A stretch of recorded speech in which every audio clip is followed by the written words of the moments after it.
striking similarities between Prince Harry and Edward VIII, the Queen's uncle who abdicated the throne, choosing love over duty. The ultimate comparison is them both ending up with American divorcees. Despite being separated by nearly a century apart and the different expectations of royal rank, when you are heir to the throne, you have this script to follow. Their military aspirations. Edward VIII, as Prince of Wales, was keen to go to the front line. Lord Kitchener says no. If they said no, you can't go to the front line, then I wouldn't drag my sorry ass through Sandhurst. Choice of wife. Courtiers were very sniffy about an American divorcee coming in. Who does she think she is? The sibling rivalry. You ever have disagreements about things? Oh yes. And eventual exile were all remarkably similar. He tried to have his cake, eat it, and then order another cake on top. As royal commentators dispel the myth of the monarchy, they ended up with the king doing the conga round the staterooms of Buckingham Palace. experts will break down key archive from crucial moments in royal history. It was a fairy tale created by the Grimm brothers. So prepare to discover what actually happens when blue blood runs red. What have you been doing in here all day? This is The Royals Revealed.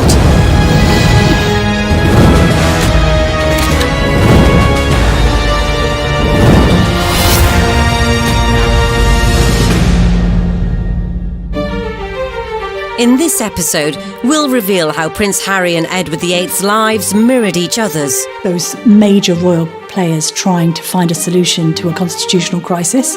Why both royals were labelled the party princes. They put the gramophone on, pushed back the carpet and cut a row. Could be playing music till 6, 7 in the morning. At the time, the most controversial aspect of that story was that the bodyguard was in the jacuzzi with him. People wondered how on earth he would be able to reach his weapon in time. How love ultimately conquered royal duty. She did cue him in for the kiss, and I loved the way that it was a bit of a Hollywood kiss. Good for them, where it's what they normally do with a screen kiss. It's not actually on the mouth, it's on the lower lip. George V, when he was introduced to Wallis Simpson for the first time, was so appalled by seeing his son, Prince Edward, associating with a married woman, that he shouted, "That woman in my own house!" And what does their exile say about our royal family? In the presence of the Queen, you're not really going to have people mouthing off and effing and blinding. No one person changes the monarchy.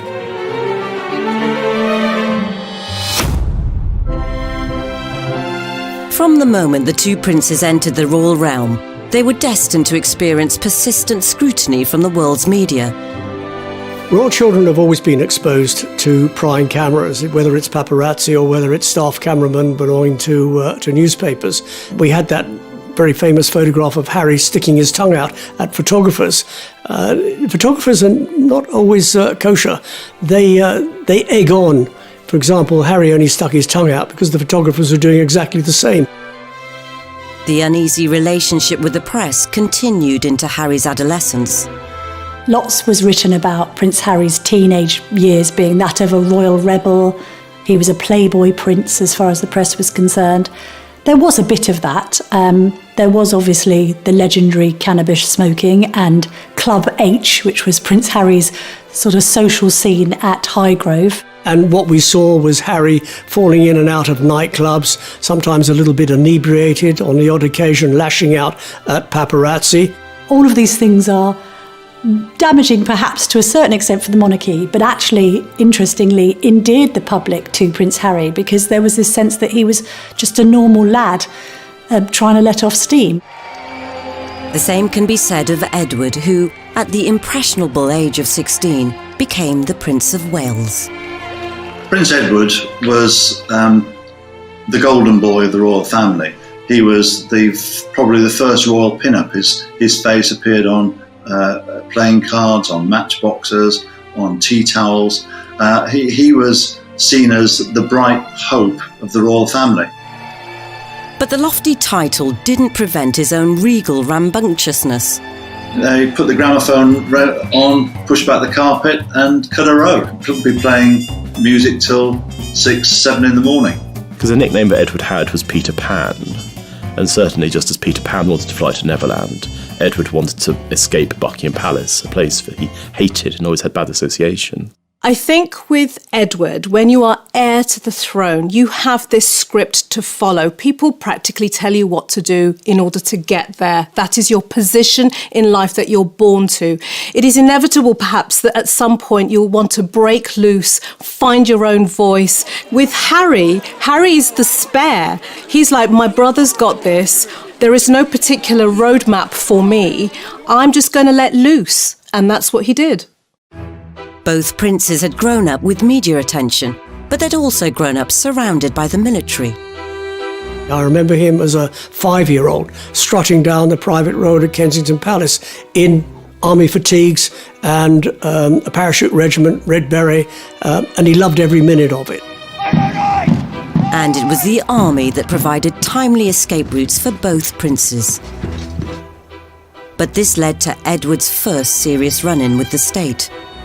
Edward VIII, as Prince of Wales, was keen to go to the front line during the First World War. Lord Kitchener says no, and he was absolutely right. The heir to the throne does not go to the front line because there is a possibility that the heir to the throne might catch a bullet, might die, and got to find somebody else to take his place. He was prevented from going to the front apart from on one occasion, and then he joined various staff officers to inspect the trenches. And he was lucky because a German shell landed by his vehicle, killed his chauffeur, and because he was inspecting the trenches, he was spared that fate. As Harry ascended through the ranks, the fighting on the front line debate once again reared its royal head. If they said no, you can't go front line, then I wouldn't drag my sorry ass through Sandhurst, and I wouldn't be where I am now, because the last thing I want to do is have my soldiers sent away to Iraq or wherever like that, and for me to be held back home, twiddling my thumbs, thinking, well, what about David? What about Derek? You know. Something about joining the army gives you that self-discipline, camaraderie, focus, and a meaningful existence of your own. So you're not being told what you're going to join and be part of something. His earlier exploits were all but redeemed, until he swapped fatigues for his birthday suit. As what happened in Vegas definitely didn't stay in Vegas. At the time, the most controversial aspect of that story was that the bodyguard was in the jacuzzi with him. People wondered how on earth he would be able to reach his weapon in time, if I can put it like that, to protect Harry in his time of need. After getting caught playing strip pool in his VIP suite, the posturing prince went on an apology offensive. It was probably a classic example of me probably being too much army and not enough prince. As they matured into their 30s, it would be time for both Edward and Harry to settle down, though their choice of partners would send the monarchy into turmoil.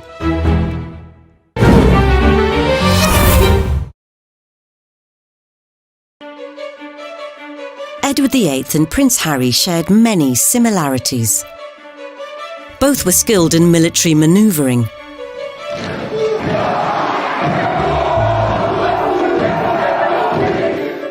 And both men had an eye for the ladies, although their tastes were very different. What's always been interesting about Harry is, although he's depicted as this playboy prince, he's always been very discerning in his choice of girlfriend. They've always been very bright, switched-on young women with career ambitions of their own. Chelsea Davy, who went on to study law at Leeds University and became a solicitor. Similarly with Cressida, a fledgling acting career under her belt, and hates the fact that people even mention that she was Prince Harry's girlfriend, because she's much more than that. In Edward's case, it's quite interesting to remember the words of his assistant private secretary, Tommy Lascelles, who said of Edward that there was no great romance in his life, and that all he'd had when he was younger was a long series of grand affairs. Edward's first serious girlfriend was Freda Dudley Ward, the wife of a high-ranking Liberal MP.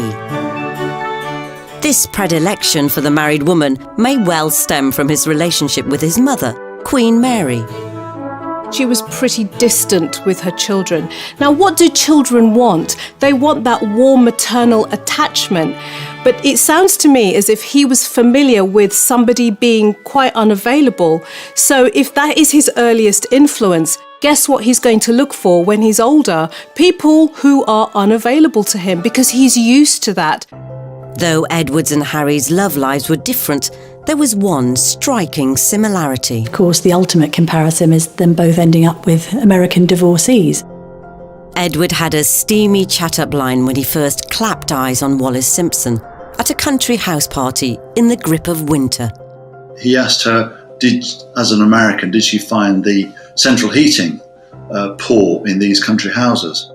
And she is apparently alleged to have said, "Oh, sir, I would have expected something smarter from the Prince of Wales." That's the legend. But if either were getting hot under the collar, there was a problem. It was very much the case that Edward, as the future King of England, would not have been allowed to marry a divorced woman. So it probably wasn't the best idea to bring her to the palace to meet the puritanical parents. George V, when he was introduced to Wallis Simpson for the first time, was so appalled by seeing his son, Prince Edward, associating with a married woman, that he shouted, "That woman! In my own house!" And thereafter he had to be reassured, falsely, that Edward was not in a sexual relationship with her. Here was the future king lavishing Mrs. Simpson with what they felt was the family fortune, giving her jewellery, bracelets, necklaces, and the House of Windsor thought that they were being burgled from the inside out. Alec Harding, who was Edward's private secretary, often believed that the stress and misery that George was faced with for having seen his son cohabiting with Wallis was one of the things that led him to an early grave. Harding's theory may well have been correct, as George V died within 2 years, leaving the bewildered new King Edward VIII to address those who are now his subjects. I feel that his death is not only an overwhelming grief to my mother and to us, his children, but that it is at the same time also a personal loss to you all. George V was very reluctant to admit his son, Prince of Wales, into the inner sanctum of monarchy. That is to say, to read the red boxes, all the top secret documents, confidential papers, and so on. So he left the Prince of Wales hanging, and he didn't really prepare him for his future role as king. And George would have been turning in his grave if he'd known who was tagging along at the proclamation. He was quite astonishing to the British aristocracy and squirearchy that here's this woman, this twice divorced American, being allowed into the inner sanctum to watch the accession of Edward VIII at St James's Palace. Yet, for the British public, she remained a mystery. There are pictures taken of her next to Edward, and most of the papers owned by Lord Beaverbrook, the proprietor of the Express and the Evening Standard, either cut her out altogether or referred to her simply as Edward's friend.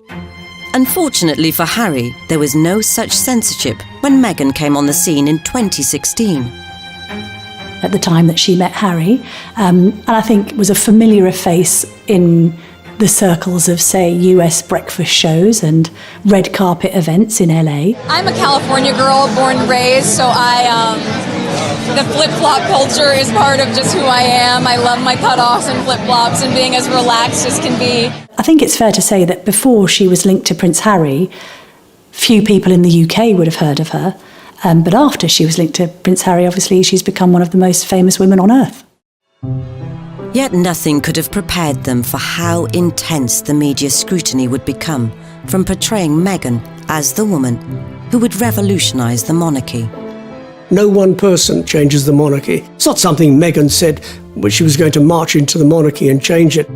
And then there were the less forward-thinking factors. There was a bit of a narrative that seemed to be racially motivated about Meghan's background, and I think phrases like exotic DNA was used along with straight out of Compton, which she wasn't.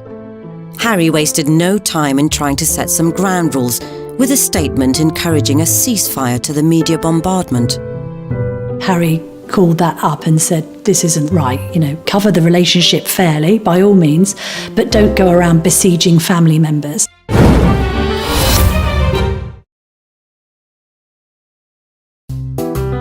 As the prince protected his partner, 80 years earlier, the new king managed to get away to the Dalmatian coast with his.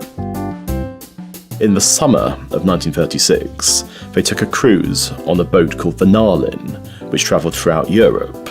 And there are pictures of the American media with fairly straightforward headlines about the king and his mistress. And none of this made it into the British papers at all. And the continental press had a field day, with one candid snap in particular. We've got one key gesture here, and that is that she's putting her hand on his arm, which you don't do to royalty, but it's the way that she's doing it. She's using not just a loving hand gesture, it's a restraining movement. It's all about power and control. It's quasi-parental.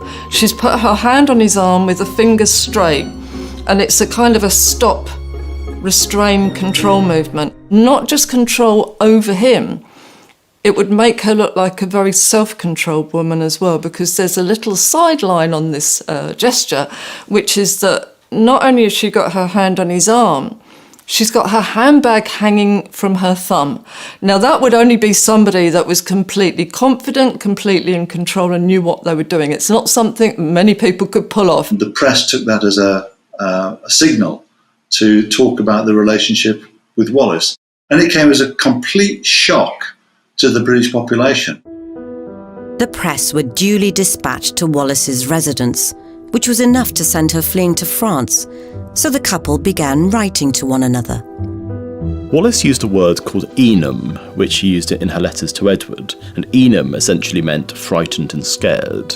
And in one letter that she wrote Edward, she said, "When the two of us are together, I feel that we can just about bluff it out, but when I'm on my own, I feel terrified and I feel inadequate." As the furore grew back in Britain, news crews set about canvassing public opinion. King, he should marry who he loves. He's been a good chap to the working class. That's my opinion of him. I am a housewife. Personally, I think he is a sign of modern democratic times. I am a chauffeur by profession. After all, the king is a man like myself, but he should not allow his private life to interfere with his public life. If you go into the National Archives and look in their private vaults, you'll see thousands of letters sent to Edward basically saying, "Don't do it, sir." 8 decades on, the public had warmed to Meghan. She really is beautiful, isn't it? Women particularly were drawn to her because she seemed to be the kind of princess who wanted to be heard as well as seen, and to have a platform and to champion really important subjects like women's rights. And when they did their tour of the UK, there were crowds in the streets shouting their name. There was such a huge amount of goodwill behind them both. But easing Meghan into the formalities of royal family life required some on-the-spot schooling from Harry. Harry, I think, is being very clumsy with what are called his tie signs here. He's being quite annoying. This is like an actress who is suddenly finding that on set, somebody's trying to give her stage directions. She's looking just slightly peeved that he's interrupting her, because that would be rude at any party. He actually beckons her over, which again would make her feel a bit powerless, and then he steers her and actually pushes her over to the next group. Nobody's going to like that very much, and what she does, she's very polite, she smiles, she comes across, but you'll see that she responds with a reciprocal pat on the back. She pats Harry on the back, so like, you pat me, I'm going to pat you. And what that implies is that, yes, that's fine, and I know that this is a job we've got to do, but I'm also in control here. When we get to the church clip, again, a lot of this, I think people were saying, oh, she's being told off and she's not comfortable. Again, I believe this was Harry's mistake. And it's actually her, to me, caught up in a power battle between the two brothers, even at that stage, because she's very happily talking to William and Kate and smiling, laughing with them. You can see Harry getting more and more agitated. He faces front, he won't join in the conversation, his face drops, he turns round and he uses what's called a leading gesture. He points, sort of, no, pay me attention and look over here. And she kind of colludes, but it's a bit like she's dealing with a little bit of a spoilt child at that point. I think anybody entering the royal circles needs to come with their A game and be very resilient, because not only do they have protocol and rules and hundreds of years of practice, but they also have the court of public opinion. We are on the outside looking in, judging. But even almost mastering the arcane art of the curtsy couldn't protect Meghan from some alleged friendly fire. Meghan and Harry, they felt that she wasn't welcome. She wasn't welcomed by William and Catherine, and that she wasn't particularly welcomed by other members of the family. So we do see similarities with Wallis Simpson, both on a negative front. This idea that courtiers were very sniffy about an American divorcee coming in. Who does she think she is, coming over from America? So even if there were any lingering hostilities, Harry proposed less than 18 months after their first date. It happened a few weeks ago, earlier this month, here at our cottage. In terms of who was taking the lead in this clip, it's very interesting because the strongest signals come from Meghan, who is using what's called pseudo-infantile remotivational techniques. She's clutching his hand with both of her hands like a small, vulnerable child. And that made her look very sweet and very cute. Just an amazing surprise. It was so sweet and natural and very romantic. She wanted to be popular, she wanted to be ingratiating into a very difficult family, and I think that slight lowering of herself, that looking slightly vulnerable, was a very good ploy. Beneath that, though, we were getting some completely different signals, because if you can see when she's holding his hand, she's actually stroking his hand with her thumb. And what that means is she's calming him down. She's reassuring him. He doesn't like the press. He doesn't like to come out and be doing this. When they first walked out towards the press, she's rubbing his arm. It's, come on, let's get it over and done with. We're fine. It was good to see an intelligent woman, but she was in control. Both Harry and Edward had strong, independent women on their arms. But it was Edward who had to come up with a cunning plan to marry. In late 1936, Edward raised the possibility of a morganatic marriage with PM Stanley Baldwin, meaning he'd still be king, but Wallis Simpson wouldn't be queen. What he tried to do was he tried to have his cake, eat it, and then order another cake on top. And that led to the most spectacular meltdown in any kind of possibility of his remaining king. After the government rejected Edward's proposal, he informed the government of his intentions to abdicate on December the 9th. And by December the 10th, he was gone. 2 hours ago, I discharged my last duty as king and emperor. That I have found it impossible to carry the heavy burden of responsibility and to discharge my duties as king as I would wish to do, without the help and support of the woman I love. But the controversy was only just beginning for both royals. Wallis Simpson and Meghan Markle both had a rocky start to life as royal consorts. One resorted to hiding out in a remote castle, whilst the other valiantly tried to continue life as normal, or at least normal for a TV actress, as they both fought adversity on the way to the altar. British women hated her. She got hate mail by the bagful, and she even had a stalker who went down to the south of France where she was hiding out, intent on killing her. It seemed the knives were out for Meghan too. There was a bit of a narrative around some of the demands that the couple had made. This sense of Meghan apparently going into St George's Chapel and saying that it didn't smell right. It was a bit fusty and musty, and that maybe it could have smelt better.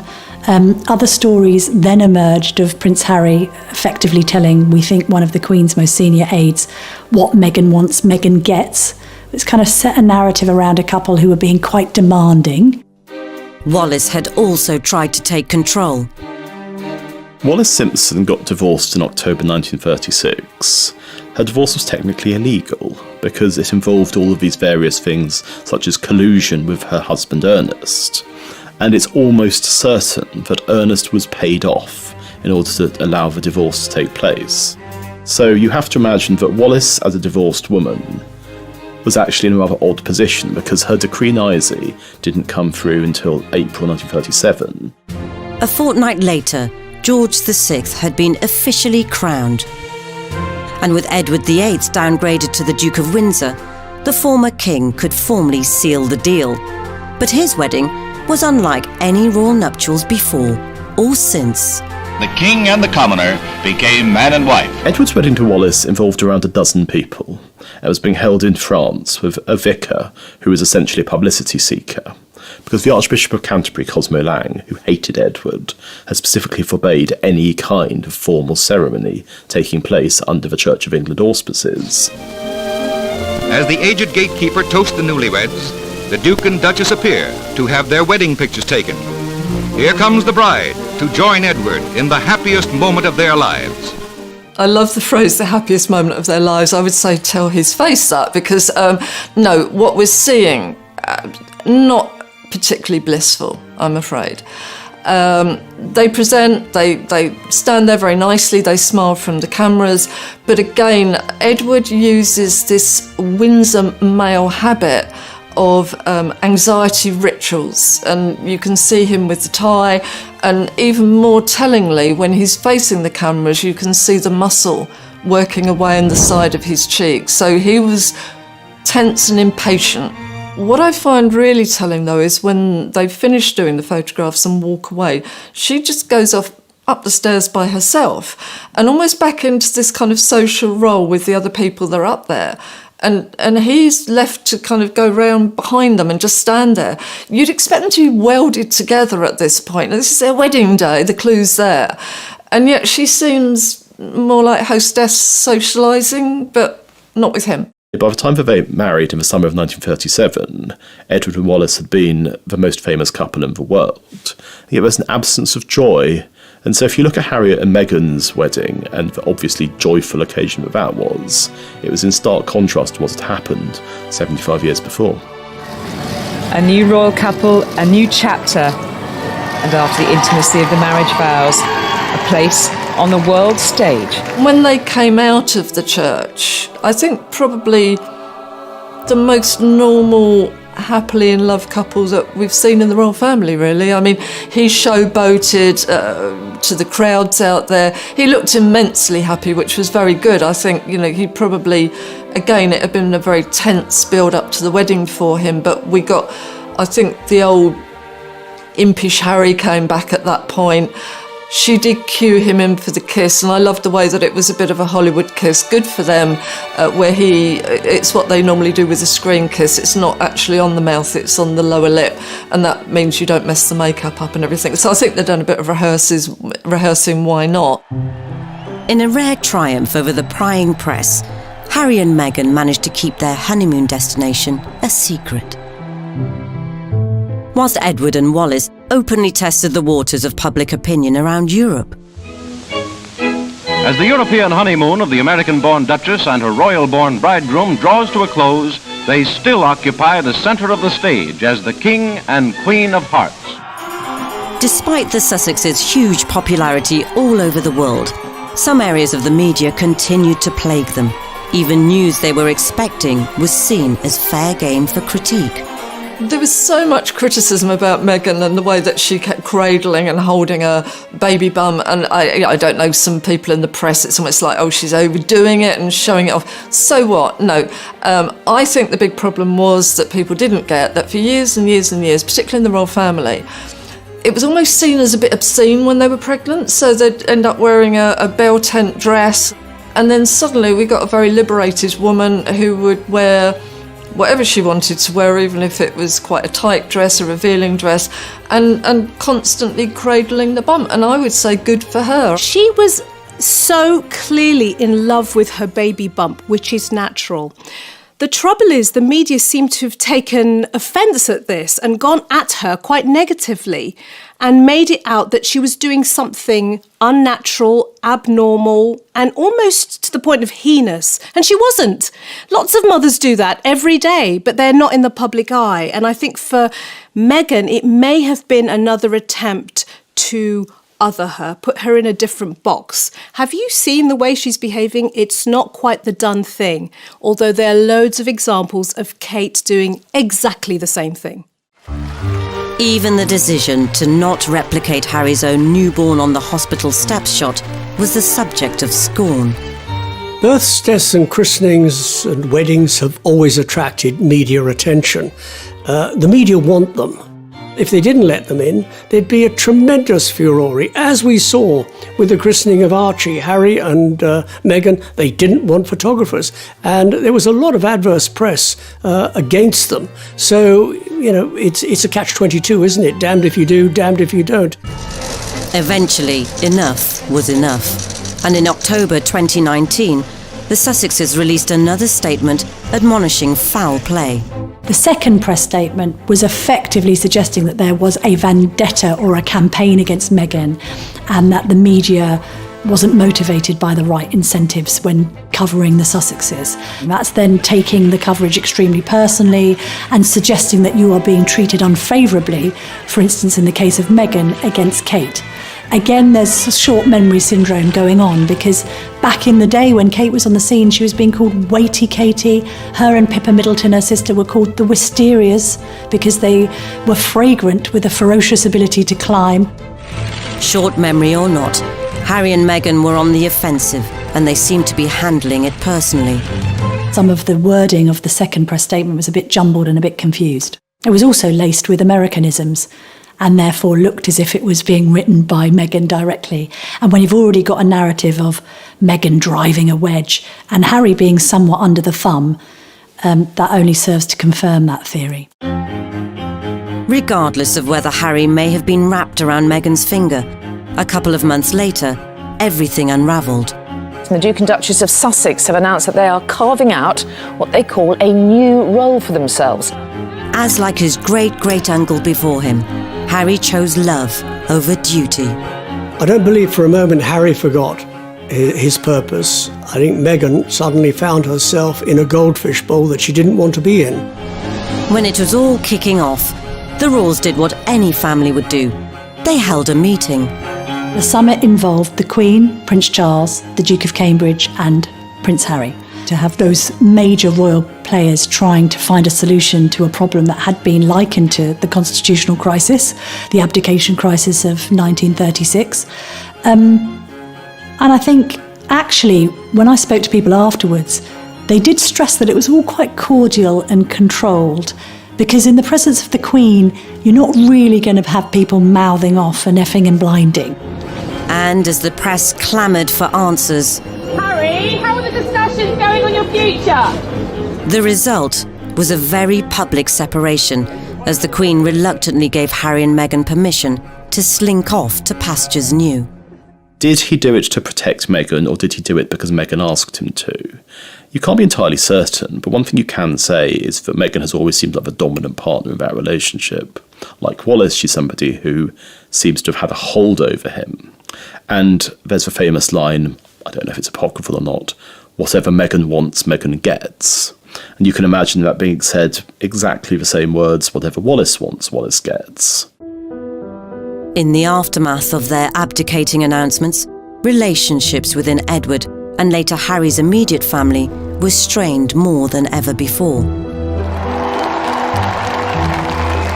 And the mood between Edward's brother Albert, now King George VI, but known to his pals as Bertie, was understandably less than chummy.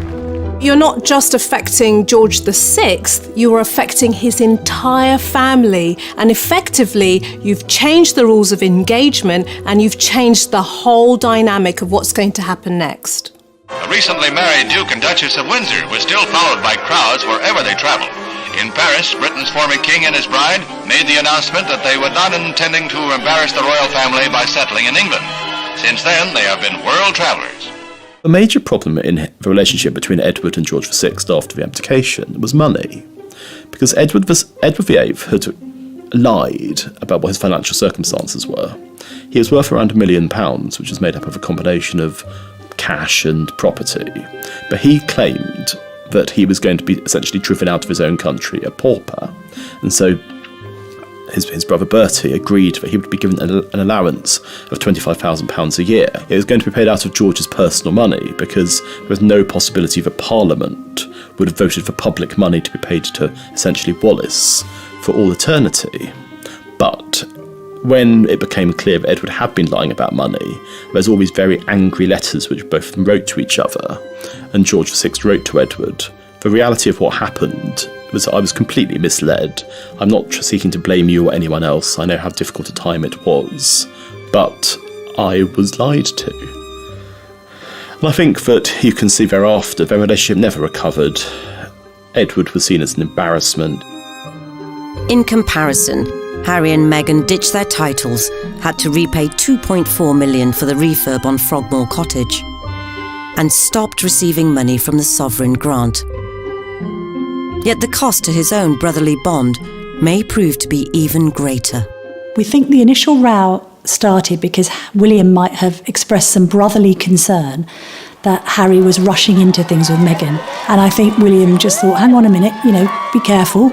And Harry took offence to that and felt that it wasn't showing enough support for the woman in his life. If there were simmering tensions, then perhaps the last thing the so-called Fab Four would have wanted to do was share a public stage. Do you ever have disagreements about things? Oh, yes. Healthy disagreement. Okay, the last thing you disagreed on, how do you resolve it? I can't remember, they come so thick and fast. But is it resolved? We don't know. Oh, we don't know. Well, you're putting on a great show if it's not. We had Meghan and Kate slightly styled the same, which for some reason people wanted to see. Yeah, we got the two brothers, best mates, and it was all going to be lovely, and obviously they'd got on really well and they were going to work together for charity, and then it just literally unpicked in front of our eyes on stage. We've got, four different personalities, and every time that Harry spoke, you can see William and Kate, their eyes go down, their faces drop slightly. It looked like there maybe wasn't as much agreement going on there, and that maybe a little bit of limelight might have been stolen. And then comes the killer question about disagreements, and instantly William, and this is not like William. William, tends to be a bit formal. Oh yes, from the other end. Now the two women then use masking techniques, which is that they both put their hair over their face so that we can't see, but obviously the bodies are shaking with laughter. But that not a good look, because I think that let us know that actually this has been there's been a lot of problems backstage. William and Bertie may have struggled with their sibling separations, but Edward had an even greater insult in store.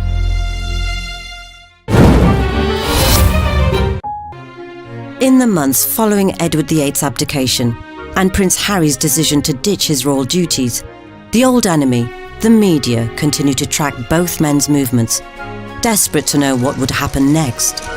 The media have made much of Harry and Meghan stepping down from royal duties and coined the phrase Megxit. Is there any chance that it actually might have been Harry's exit? He might have been the person to make the decision to say, you know what, I want to step away from this and protect my wife and my child. While Harry was being resolute, Edward surrendered to the Nazis, visiting occupied Germany in 1937.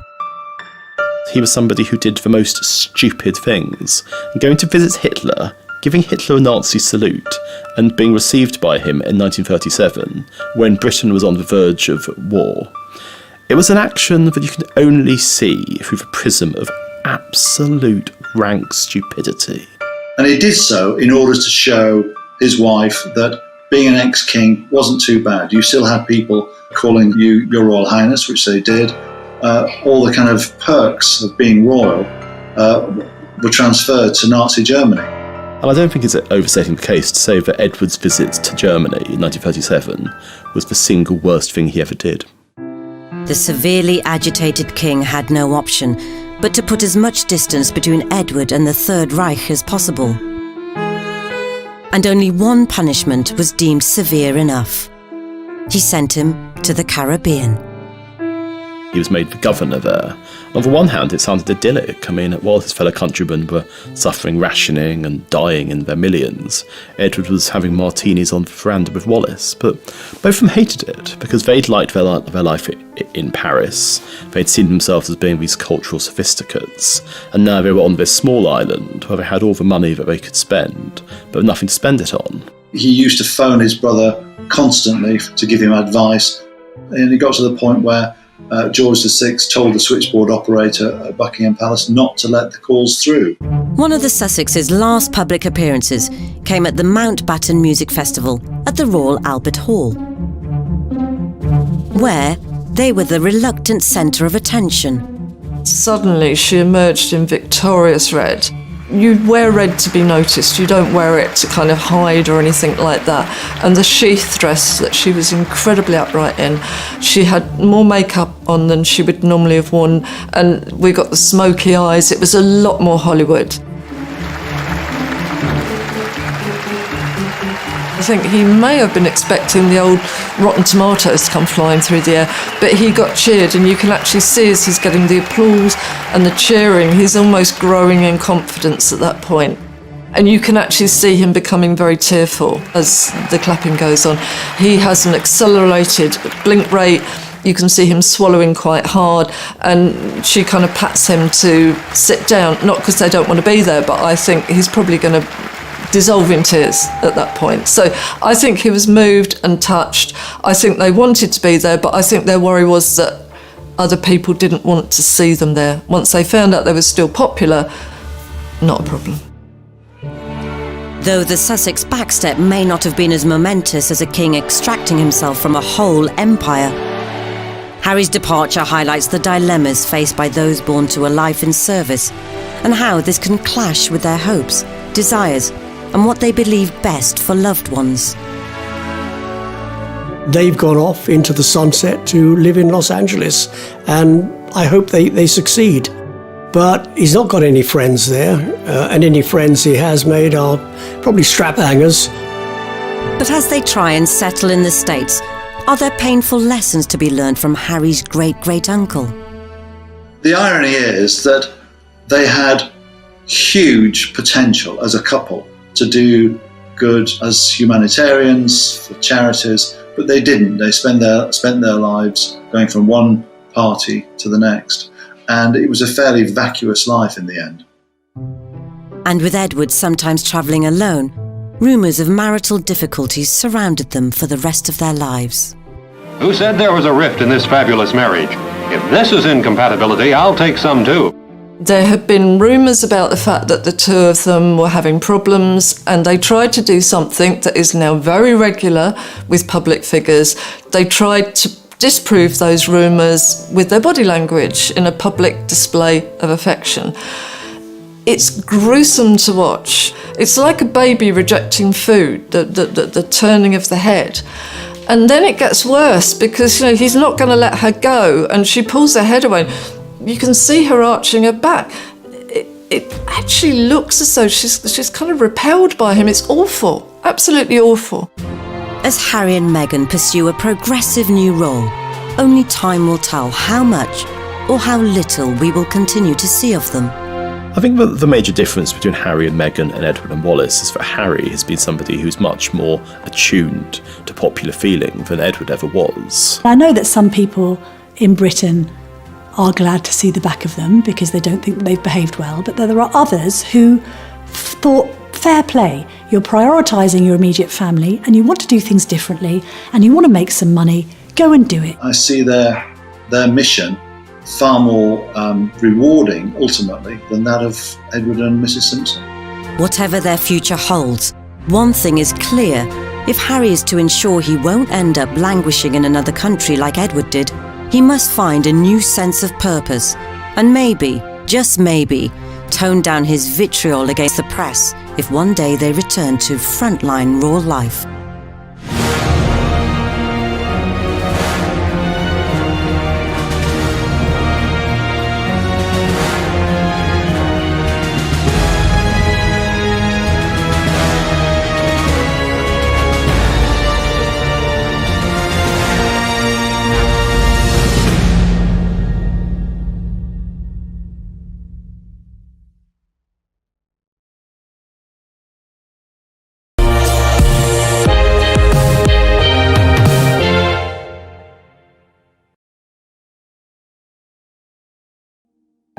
This episode will reveal how Prince Harry and Edward VIII's lives mirrored each other's. Those major royal players trying to find a solution to a constitutional crisis.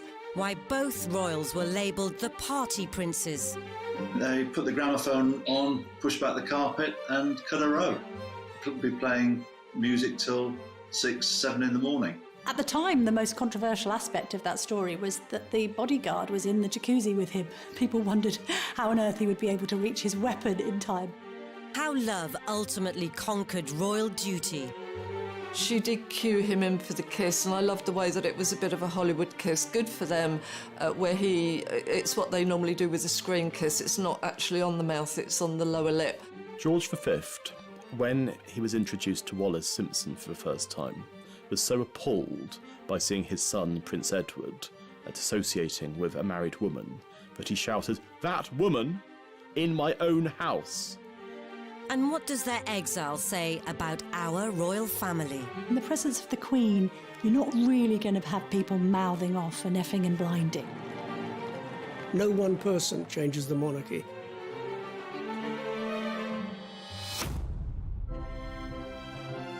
From the moment the two princes entered the royal realm, they were destined to experience persistent scrutiny from the world's media. Royal children have always been